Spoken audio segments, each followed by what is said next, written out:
দুনিয়াতে যত অদ্ভুত অদ্ভুত প্রশ্ন সব আপনি মুসা আলাইহিস সালামের মাথা থেকে পাবেন।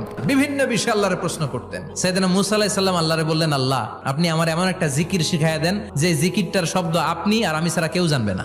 দিনে রাতে সব সময় এই জিকির আমি করব, আপনারে ডাকবো, কিন্তু শর্ত হলো এই জিকিরটা জানবে শুধু আপনি আর জানবো শুধু আমি। আল্লাহ বললেন, মুসা পড়ো লা ইলাহা ইল্লাল্লাহ।